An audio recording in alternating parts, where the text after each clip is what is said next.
আসসালামু আলাইকুম, সকলকে নিহাস কিচেনে স্বাগত। আজকে চলে এলাম নতুন একটা রেসিপি নিয়ে। রেসিপির নাম হচ্ছে নারকেল ভাত। তার জন্য লাগবে বাসমতি চাল ধুয়ে রেখে দিয়েছি 2 গ্লাস, ছোটো গ্লাসের। একটা গরম মশলা, কাজু বাদাম কিশমিশ, পেঁয়াজ বেরেস্তা, চিনি, স্বাদ অনুসারে লবণ লাগবে। নারকেল বেটে রেখে দিয়েছি, নারকেল বেটেও দিতে পারে, নারকেলের দুধ বার করেও দিতে পারে। লাগবে সামান্য 1 চামচ মতো গোলাপ জল আর ফুড কালার, দিতেও পারেন নাও দিতে পারেন।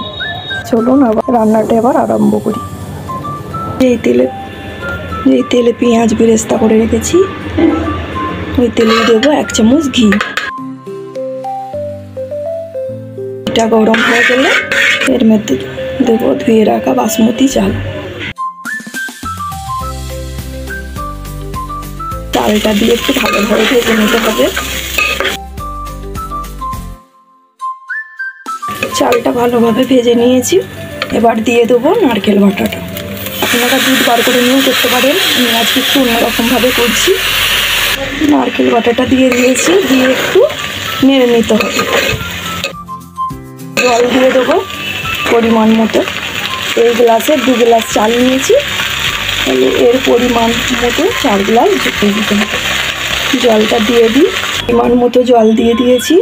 এবার দিয়ে দেবো তেজপাতা, গোটা গরম মশলা, এটা দিয়ে দেব।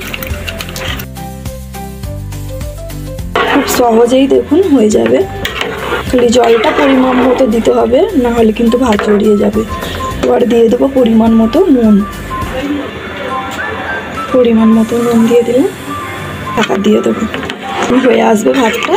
তখন দেবো চিনি আর পেঁয়াজ বেরেস্তা করে রেখেছি যে সেটা, কাজু কিশমিশ, সেটা দিয়ে দেবো। আসছি 10 মিনিট পর। কাজু কিশমিশ সেটা দিয়ে দেবো, আসছি 10 মিনিট পর। ভাতটা যখন ঠিক এমন অবস্থায় থাকবে তখন কাজু বাদাম বেরেস্তা এটা দিয়ে দেবো। খুব ভালো ঘাটে আস্তে আস্তে নাড়তে হবে, নাহলে ভাতগুলো কিন্তু ভেঙে যাবে। দেখেছেন ভাতটা কেমন লম্বা লম্বা হয়ে আছে। এবার চিনিটা দিয়ে দেবো, লাস্ট দিয়ে দেবো 1 চামচ ঘি আর একটু গোলাপ জল, একটু ফুড কালার 1 চিমটে। ফুড কালার চাইলে দিতে পারেন, না চাইলে না দিতে পারেন। ভাতটা যখন হয়ে যাবে, একটু সামান্য বাকি থাকবে, তখন এমন অবস্থায় একটা এরকম চাটু বসিয়ে নেবেন, দিয়ে তার মধ্যে ভাতের হাঁড়িটা বসিয়ে দেবেন। 10 মিনিট দমে রেখে দেবেন। ভাত পুরো রেডি টু সার্ভ। লাস্ট দিয়ে দেব গোলাপ জল, তার সঙ্গে গুলিয়ে রাখা ফুড কালার দিয়ে দেবো, 1 চামচ ঘি ওপর দিয়ে। গ্যাস বন্ধ করে দেবো। দেখুন কেমন ঝরঝরে ভাত হয়েছে। ঠান্ডা হয়ে গেলে কিন্তু আরও ঝরঝরে হয়ে যাবে। ঠিক আছে, আসছি রেডি টু সার্ভ। দেখুন কত সহজে হয়ে গেল আমাদের মিষ্টি ভাত বা নারকেল ভাত।